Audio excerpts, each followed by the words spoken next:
نحمده ونصلي ونسلم على سيدنا ومولانا محمد صلى الله عليه وسلم رسوله النبي الأمين المكين الحنين الكريم الرؤوف الرحيم.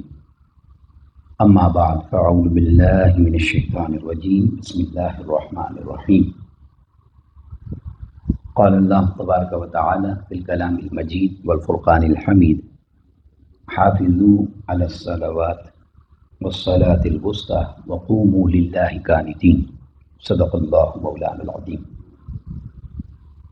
وقال الله تبارك وتعالى في شان حبيبه مخبرا وآمرا: إن الله وملائكته يصلون على النبي يا أيها الذين آمنوا صلوا عليه وسلموا تسليما.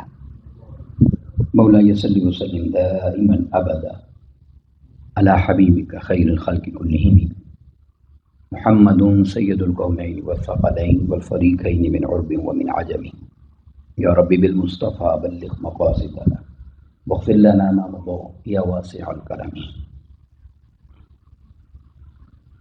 اللہ رب العزت خالق کائنات اللہ جل مجدہ کی حمد و ثنا پیارے آقا کریم علیہ الصلوۃ والسلام کی بارگاہ میں عاجزانہ ہدیہ درود و سلام کے بعد تمام احباب سامعین کو السلام علیکم ورحمۃ اللہ وبرکاتہ. الحمدللہ تعالی اللہ رب العزت کے فضل اس کے احسان سے جمعۃ المبارک کی بابرکت ساعتوں میں ہم سب شریک ہیں.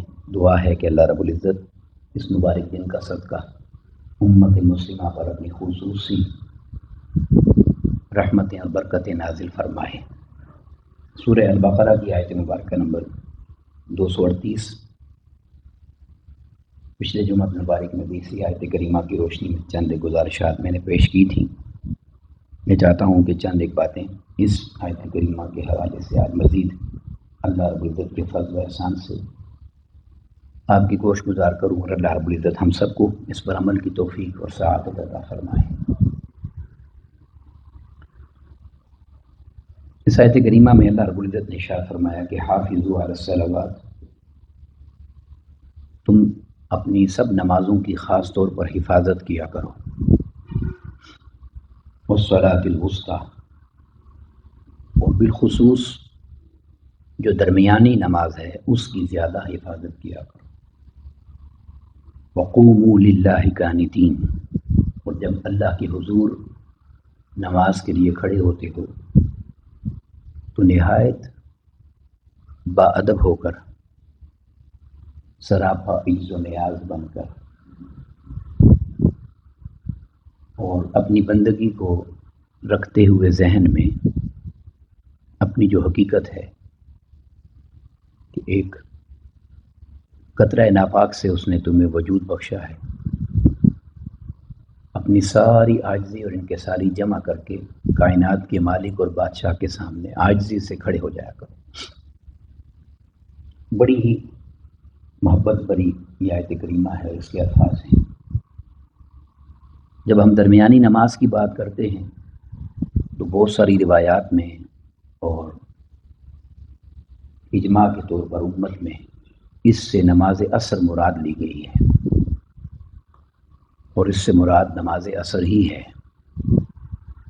مگر اس کے حوالے سے تفسیر جلالین میں ایک بڑی ہی خوبصورت روایت ہے جو بیان کی گئی ہے نماز عصر کے حوالے سے. میرے ذہن میں یہ بات تھی تو میں بڑی ایمان افروز اس روایت کے الفاظ ہیں، اسی لیے میں نے اس آیت کریمہ پر بات جاری رکھنا آج کے جمعہ میں مناسب سمجھا. یہ روایت آپ تک پہنچانا مقصود تھا. حضرت عبدالعزیز بن مروان ان کی مجلس میں یہ سوال اٹھا کہ صلاۃ وسطیٰ کون سی نماز ہے؟ تو انہوں نے ایک شخص سے کہا کہ آپ فلاں صحابی کے پاس چلے جائیں اور ان سے پوچھ کر آئیں، انہوں نے یقیناً آقا علیہ الصلوۃ والسلام سے کچھ اس بارے میں سنا ہوگا. تو اس سے پہلے کہ وہ شخص اٹھ کے جاتا اور صحابی سے جا کر سوال کرتا تو مجلس میں موجود ایک صحابی نے یہ کہا کہ تمہیں ان کو کسی کے پاس بھیجنے کی ضرورت نہیں ہے، میں خود تمہیں بتا دیتا ہوں اس سوال کا جواب کیا ہے کہ صلاۃ وسطیٰ کیا ہے. تو انہوں نے کہا ٹھیک ہے آپ بتائیے. تو وہ صحابی یہ کہنے لگے کہ میں چھوٹی عمر میں تھا تو حضرت ابوبکر صدیق رضی اللہ تعالیٰ عنہ اور سیدنا فاروق اعظم رضی اللہ تعالیٰ عنہ دونوں نے مجھے یہ سوال پوچھنے کے لیے آقا علیہ الصلوۃ والسلام کے پاس بھیجا کہ جائیں آقا علیہ الصلوۃ والسلام سے آپ دیکھیں. آقا علیہ الصلوۃ والسلام کی بارگاہ میں چونکہ ہم سمجھ نہیں سکتے نا صحابہ کرام کا ادب کا عالم کیا تھا، تو انہوں نے ادب اور حیا کو ملحوظ رکھتے ہوئے ایک چھوٹے صحابی بچے کو بھیجا کہ آپ پوچھ کر آ جائیں، ہمارا مسئلہ حل ہو جائے. تو سیدنا صدیق اکبر رضی اللہ عنہ اور سیدنا فاروق اعظم رضی اللہ عنہ کے کہنے پر میں آقا علیہ الصلوۃ والسلام کے پاس پہنچا. وہ بچپنا تھا، میں نے بڑی محبت سے آقا علیہ الصلوۃ والسلام سے یہ سوال پوچھا. قربان جائیں آقا علیہ الصلوۃ والسلام کی عظمت پر، آپ کی شان پر، آپ کے مقام پر. وہ فرماتے ہیں کہ میں نے جب آقا علیہ الصلوۃ والسلام سے یہ سوال پوچھا تو آقا علیہ الصلوۃ والسلام نے مجھے یہ فرمایا کہ اپنا ہاتھ مجھے پکڑاؤ. تو میرے ہاتھ کو آقا علیہ الصلوۃ والسلام نے ایسے تھام لیا، اپنے مبارک ہاتھوں میں پکڑ لیا، اور آقا علیہ الصلوۃ والسلام نے میرے ہاتھ کو پکڑ کر آقا علیہ الصلوۃ والسلام نے فرمایا کہ یہ جو تمہاری چھوٹی انگلی ہے، جو ہاتھ کی سب سے چھوٹی انگلی ہے، آقا علیہ الصلوۃ والسلام نے فرمایا کہ اس کو یہ سمجھو کہ یہ فجر کی نماز ہے. دیکھیں آقا علیہ الصلوۃ والسلام براہ راست بھی فرما سکتے تھے، مگر کیا شفقت برا انداز ہے اور کیا محبت ہے اور کیا ہی خاص حکمت ہے کہ کس طرح آقا علیہ الصلوۃ والسلام نے ایک بچے کو جواب دیا. تو آقا علیہ الصلوۃ والسلام نے یہ چھوٹی انگلی میری پکڑ کر فرمایا یہ جو چھوٹی انگلی ہے نا، اس کو تم فجر کی نماز سمجھو. پھر آقا علیہ الصلوۃ والسلام نے میری چھوٹی انگلی کے ساتھ والی انگلی کا فرمایا کہ اس انگلی کو غور سے دیکھو. تو جب میں نے دیکھا تو آقا علیہ الصلوۃ والسلام نے فرمایا کہ یہ جو چھوٹی انگلی کے ساتھ والی انگلی ہے اس کو تم ظہر کی نماز سمجھو. تو یعنی فجر اور ظہر آقا علیہ الصلوۃ والسلام نے دو فرمایا. پھر آقا علیہ الصلوۃ والسلام نے میرے انگوٹھے کو پکڑا اور انگوٹھے کو پکڑ کے آقا علیہ الصلوۃ والسلام نے فرمایا کہ یہ جو ہے یہ مغرب کی نماز ہے،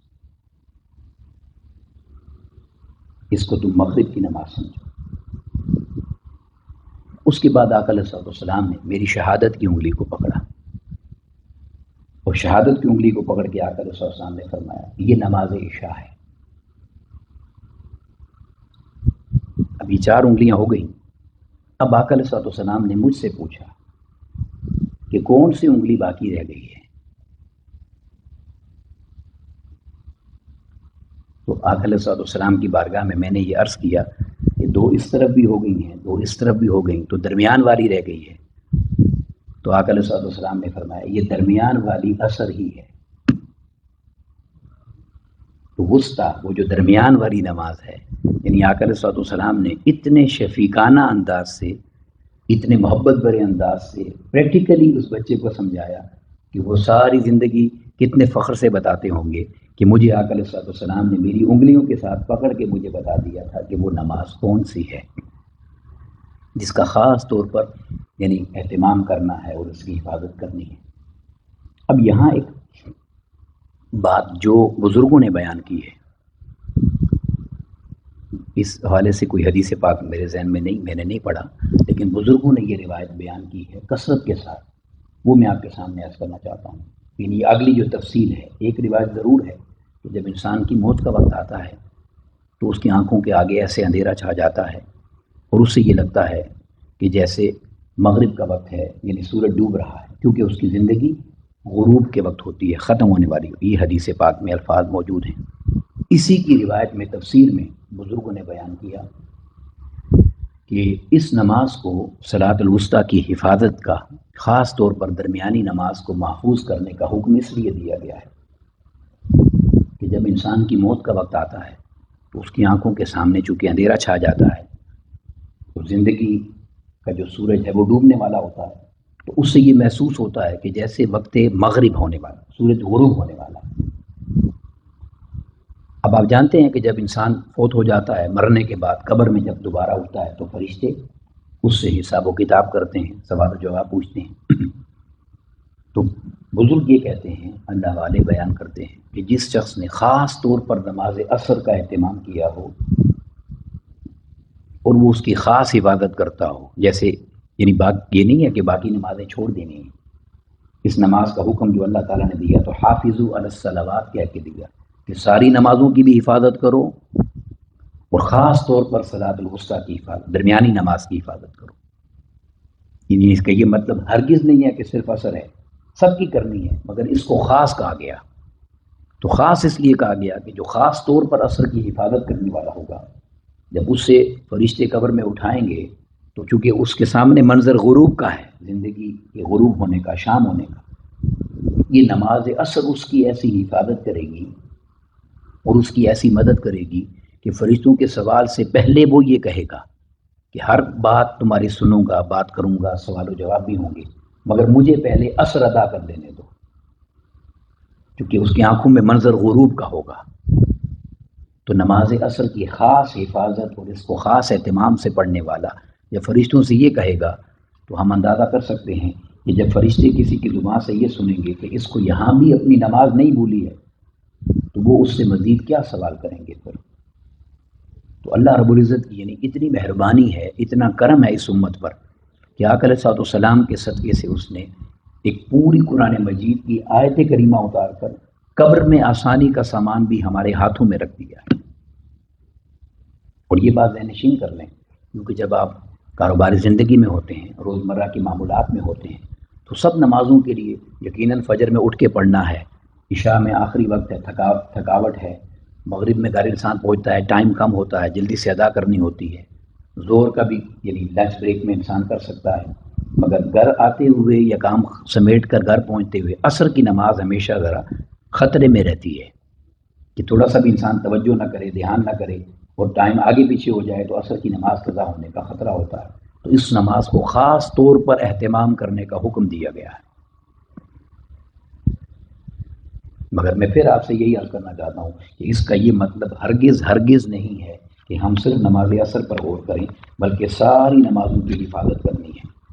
اور یہاں میں آپ کو ترمذی شریف کی ایک روایت عرض کرنا چاہتا ہوں. حضرت عبداللہ بن شقیق عقیلی رضی اللہ تعالیٰ روایت کرتے ہیں، کان اصحاب محمد صلی اللہ علیہ وسلم، کہ آقا علیہ السلام کے جو صحابہ کرام تھے ان کا یہ عالم تھا، لا یرون شیئا من الاعمال، وہ اعمال میں سے کسی چیز کو بھی نہیں سمجھتے تھے، ترکہ کفر، کسی عمل کو بھی چھوڑنا یا ترک کرنا کفر نہیں سمجھتے تھے، غیر الصلاۃ، سوائے نماز. کیونکہ آقا علیہ السلام کی حدیث پاک ہے نا کہ من ترک الصلاۃ متعمدا فقد کفر، وکما قال علیہ السلام، جس نے جان بوجھ کر نماز ترک کر دی وہ ایسا ہی ہے کہ اس نے کفر کیا ہے. یعنی یہ کسی بزرگ کا جملہ نہیں ہے، یہ آقا علیہ السلام کی حدیث مبارکہ ہے. تو اب آقا علیہ السلام نے چونکہ یہ فرمایا تو صحابہ کرام یہ کہہ رہے ہیں کہ آقا علیہ السلام کے اس فرمان کا مطلب یہ ہے کہ ہماری نگاہ میں، ہمارے فتویٰ میں، ہمارے عمل کے مطابق، ہماری تحقیق کے مطابق، ہماری سوچ اور علم کے مطابق کوئی اور عمل ایسا نہیں ہے جس کا ترک کرنا انسان کو کافر بناتا ہے، سوائے اس کے کہ نماز اگر ترک کرتا ہے تو گویا وہ کافر ہو گیا ہے. اور اب دیکھیں ہم یعنی اس عمل کو معمولی سمجھتے ہیں، بہت ساری زندگی میں وقت ایسا آ جاتا ہے اس عمل کو ہلکا لے لیتے ہیں. اور پھر یہ بات ذہن نشین رکھیں ہمیشہ، کیونکہ میں بھی اسی زندگی دنیا میں رہنے والا آدمی ہوں، میں بھی ایسی ہی پریشانیوں میں رہتا ہوں. اور سب سے بڑا دشمن جو ہمارا شیطان ہے. کسی بزرگ کا ایک قول ہے، ایک شخص ان سے نصیحت پوچھنے کے لیے گیا اور اس نے کہا، اے اللہ کے ولی، مجھے کوئی ایسی نصیحت کریں جو زندگی میں میرے کام آئے، جو زندگی میں میرے کام آئے. تو انہوں نے کہا، بیٹا اگر ایسی بات پوچھ رہے ہو تو ایک ہی بات ہے میرے پاس، یہ بڑی اہم بات ہے، توجہ سے سنیں. ان بزرگوں نے کہا کہ اگر زندگی میں ایک ہی نصیحت دینا چاہتے ہو تو ایک ہی بات تمہیں بتا دیتا ہوں. اللہ والوں کی کیا شان ہے. اس نوجوان نے پوچھا، بتائیے مجھے. تو انہوں نے کہا کہ کبھی بھی اپنے باپ کے دشمن کے دوست مت بننا. کوئی کر سکتا ہے ایسا کہ ہمارے باپ کا دشمن ہو ہم اس کے دوست بن جائیں؟ بولیے، جواب دیجیے. اس نے کہا، حضرت یہ کیسے ممکن ہے، ایسا تو کبھی نہیں ہوگا. تو آپ نے فرمایا، نہیں ایسا ہو رہا ہے. اس نے کہا، پلیز مجھے سمجھائیں ذرا کیسے ایسا ہو رہا ہے کہ اپنے باپ کے دشمن سے دوستی کون کرتا ہے. تو آپ نے پوچھا، پہلے مجھے بتاؤ کہ تمہارے باپ کا دشمن ہے کون. تو وہ غور کرنے لگ گیا اپنے والد کی زندگی میں آگے پیچھے. اس نے کہا ایسا تو کوئی دشمن مجھے نظر نہیں آتا. فرمایا یہی انسان مار کھا جاتا ہے. آپ نے فرمایا ہم سب کے باپ آدم ہیں اور آدم کا دشمن شیطان تھا جس کی وجہ سے وہ جنت سے نکل گیا. تو ہمارے باپ کا سب سے بڑا دشمن شیطان ہے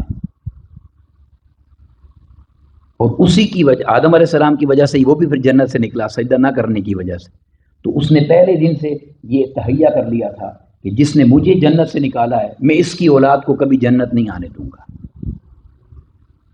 تو میں ایک ہی نصیحت اگر زندگی میں لینا چاہتے ہو تو وہ یہ ہے کہ باپ کے دشمن سے دوستی نہ کرنا. اب وہ دوستی کیسے ہے کہ دیکھیں اب زندگی بھر ایسا ہوتا ہے اگر ہم سے کہیں سستی ہو جاتی ہے غفلت ہو جاتی ہے عمل میں کمی رہ جاتی ہے تو فوراً شیطان ذہن میں ایسے خیال لے آتا ہے یہ وجہ تھی اس لیے نہیں کر سکا. ایسا ہوتا ہے کہ نہیں میں کیا کرتا میں تو کر ہی نہیں سکتا تھا.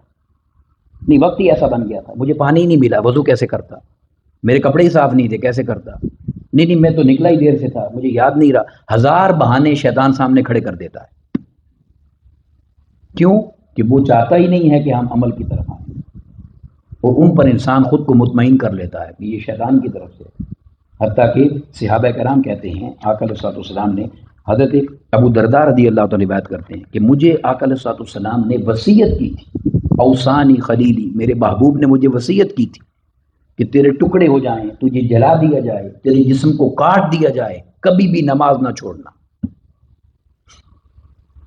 اب یہ حدیث کے لفظ ہیں آقا علیہ السلام فرماتے ہیں کہ کبھی بھی ان قطعت کبھی تجھے یعنی قطعتا تجھے کاٹ دیا جائے وحرقتا تجھے جلا دیا جائے ٹکڑے کر دیے جائیں تیرے جسم کے کچھ ہو جائے نماز نہ چھوڑنا. یہی وجہ ہے کہ دیکھیں اب محرم الحرام کی آمد ہے کہ میدان کربلا میں اتنا مشکل وقت ہونے کے باوجود ہمارا تو اللہ محفوظ رکھے سب کو گھر میں ایک جنازہ ہو تو نماز کی یاد نہیں رہتی. ایک میت ہو نا تو اس کے لیے ہم پروٹوکول میں لگ جاتے ہیں اور نماز کا ہوش نہیں رہتا. ذرا دیکھیں تو صحیح کہ وہ ایمان کا لیول کیا تھا کہ صرف ایک مبارک میت اور شہید جو سامنے تھا حضرت علی اصغر ساری امت کے جنازے ایک طرف ہیں وہ معصومیت ایک طرف ہے. وہ معصوم شہزادہ تو 72 تن تو اور بھی تھے خانوادہ کے بھانجے ہیں بھتیجے ہیں بھائی ہیں سب شہید ہوئے پڑے ہیں. اپنے جسم پر یہ حال ہے کہ جسم کی ہر جگہ پر سوراخ ہے زخم ہے تیر لگے ہوئے ہیں نیزے لگے ہوئے ہیں خون بہ رہا ہے مگر امام علی مقام نے ایک لمحے کے لیے بھی جان کی پرواہ نہ کرتے ہوئے بھی نماز میں اپنے آپ کو کھڑے کر دیا تاکہ قیامت تک مصطفیٰ کی امت کے لیے نماز چھوڑنے کا کوئی جواز نہ رہے. تو میں اور آپ اگر نماز سے وفا نہیں کرتے تو ہمیں امام حسین کی غلامی کا دعویٰ کرنا اور حسینیت کا کہنا اور سب سے بڑھ کے حضور کے امتی ہونے کی بات کرنا اور اس امتی پر یقین کر کے قیامت کے یعنی ساری بخشش کے ٹھیکیدار بن کے کہ ہم تو سیدھے ہی جنت میں جائیں گے ٹکٹ ہی ملا ہوا ہے تو یہ سب باتیں فضول رہ جائیں گی. اللہ کی عزت کی قسم جو نماز کا وفادار نہیں ہے وہ تو کربلا والوں کا وفادار نہیں ہے وہ حضور کا وفادار کیسے ہوگا. یہ بات سمجھنے والی ہے. تو کوشش کریں زندگی کو اتنا مصروف نہ کریں کہ اللہ سے ہی دور ہو جائیں. ایسا محفوظ نہ کریں. صحابہ کرام ہمیشہ یہ وصیت کرتے تھے کہ اس زندگی کو یہ سمجھنا کہ سفر کرتے ہوئے کہیں تھوڑے دیر کے لیے رکے ہو آرام کرنے کے لیے. ہم تو اس زندگی کو ایسا سمجھتے ہیں کہ رہنا ہی یہی ہے اور ہے ہی کچھ نہیں. تو ایک نماز کا عمل ایسا ہے کہ اگر ہم اس کو بھی پختہ نہیں کر سکتے تو ہم کبھی بھی اپنے دین کی حفاظت نہیں کر سکتے. میں خوبصورت شعر میرے ذہن پہ ہیں جس میں میں مکمل کرتا ہوں. بڑی خوبصورت بات شاعر نے کہی ہے بڑی خوبصورت بات کہ حسین ابن علی کی نیاز جاری ہے. حسین ابن علی کی نیاز جاری ہے خدا کے دین کی عمر دراز جاری ہے. اور سجدے میں سر رکھ کے نہ اٹھایا حسین نے میرے حسین کی اب تک نماز جاری ہے. ہمیں اللہ اس نماز سے وفا عطا کرے اور اپنی نمازوں کی حفاظت کی توفیق عطا فرمائے. وما علینا الا البلاغ. السلام علیکم ورحمۃ اللہ وبرکاتہ.